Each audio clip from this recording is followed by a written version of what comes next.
گوجری زبان میں اپڈیٹ سنیے۔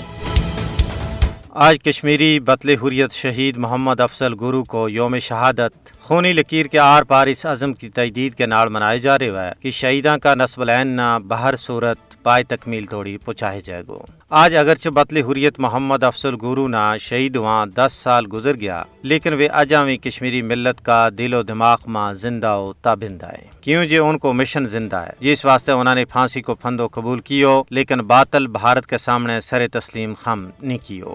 شہید کشمیری قوم کو اساسوں ہیں، کشمیری کدے بھی اپنا موسنا کی قربانیاں نہ فراموش نہیں کر سیں۔ افضل گورو نہ 9 فروری 2013 میں ناکردہ جرائم کی پاداش میں دہلی کی تہاڑ جیل میں تخت دار پر چاڑے گئے۔ افضل گورو کی پھانسی بھارت کی نام نہاد جمہوریت کا منہ پر ایک زوردار تماچو ہے۔ افضل گورو کو قصور اس تو سوا کچھ بھی نہیں تھو کہ وہ اپنا بنیادی اور پیدائشی حق کے خود ارادیت کو مطالبہ کر رہا تھا۔ افضل گورو، محمد مقبول بٹ، برہان وانی جیسا شہیداں نے تحریک آزادی کشمیر نہ ایک نویں ضلع بخشی ہے۔ کل جماعتی حریت کانفرنس نے کہا ہے کہ افضل گورو اور دوجا جملہ شہدائے کشمیر کی قربانی کشمیریاں واسطے روشنی کی نویں چلک بن کے ابھریں گی۔ نہ صرف افضل گورو بلکہ جملہ شہدائے کشمیری عوام کا ہیرو ہیں جنہوں نے اپنا آج قوم کا کل واسطے قربان کیو۔ افضل گورو کی پھانسی نہ انسانی حقوق کا محافظہ نے عدالتی قتل قرار دیتو ہے۔ بھارتی حکومت بے شک کتنا ہی کشمیریوں نے شہید کرا ہے، وہ کشمیریوں کا جذبہ حریت نہ ختم نہیں کر سکتی۔